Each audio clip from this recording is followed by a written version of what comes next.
Despite our best efforts, a great number of us have been utterly unsuccessful in maintaining stillness during meditation. Common complaints include, "I can't focus, my thoughts are scattered, I just can't sit still," and so on. As a result, we yearn for a technique to cultivate spirituality outside of meditation on a regular basis. On the other end of the scale, you may already meditate but are seeking for additional techniques to improve your daily spiritual practice.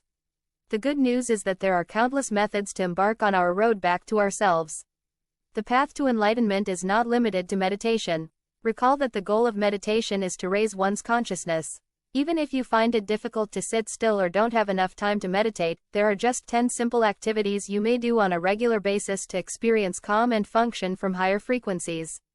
Number 1. Chanting. To feel at peace, you don't have to close your eyes.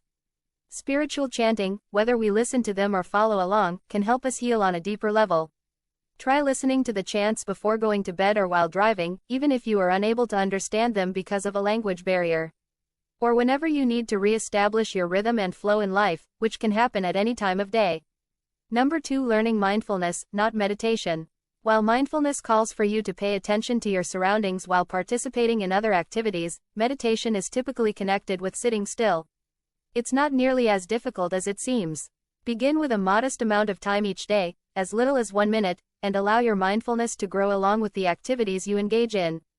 How to be mindful. In a nutshell, the practice is when you're doing any routine work and you're so skilled at it that you lose focus and let your mind wander. Even routine activities like eating, brushing our teeth, and strolling no longer require our focus, allowing our minds to race through countless ideas every hour. Thus, in order to win this mental race, completely realize that you are performing this easy task. You should be able to feel engaged in the current task. Take pleasure in the ease with which you have learned to perform tasks. And as you do so, you not only get more at ease but also use up less mental energy from constantly being elsewhere. Number 3. Practicing minimalism. Recently, minimalism has become quite the trend. Not only does minimalism seem neater and solve the psychological issue of hoarding, but it also communicates the idea that the buyer is mindful. What spirituality does minimalism have? That is the monk's customary practice.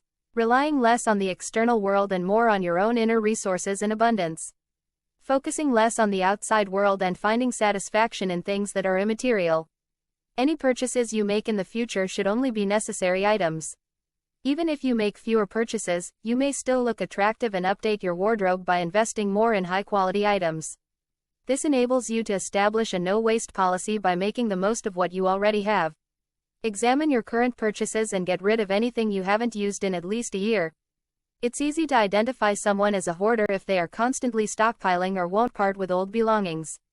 That word should not be taken lightly since it refers to a psychological issue that you as a conscious creature must overcome, a dread of lack and insufficiency. Try getting rid of one old pair for every new one you purchase. You can recycle your wardrobe while maintaining a consistent, efficient consumption, ideally by donating your used goods to a worthy cause. Minimalism is the least we can do to start reducing the exploding consumption and lack of appreciation when we consider how many gallons of water are used to make a simple piece of cloth or how our natural resources are being wildly depleted. Number 4. Grounding. It just means getting back in touch with nature and letting your extra energy return to the planet. In the rain, dance. Step on the grass without shoes. Go hiking in the outdoors. Play outside. Outdoors is the crucial word, with your pets. Give a tree a hug. Let the waves of the ocean beat against your feet as you stroll in the sand. Number 5. Absorbing wisdom from around. Be surrounded by spirituality. The easiest way to cut down on the amount of time we spend on social media is to follow sites and channels that consistently remind you of meaningful messages. You will begin to incorporate these ideas into your daily life gradually. Not pictures of people getting married or traveling to Europe, but these messages will cheer you up on the days when you don't feel like you have enough inner light. #6. Writing morning pages. Morning pages are akin to a mindless tirade. You dump everything on your mind onto paper, or onto Word, if you want. As a result of dedicating a few minutes to genuinely channel your thoughts, you are able to complete the idea and proceed.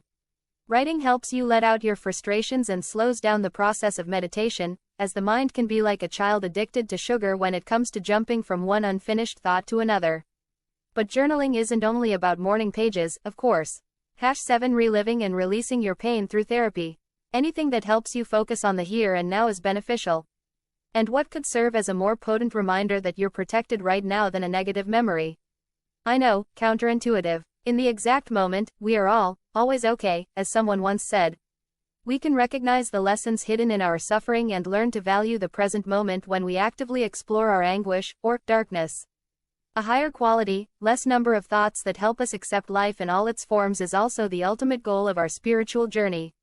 Number 8. Doing what you're meant to. There's no denying that not everyone is suited for a 9-to-6 work or other conventional roles like marriage and parenthood, but every creative cell in your body has to be stimulated.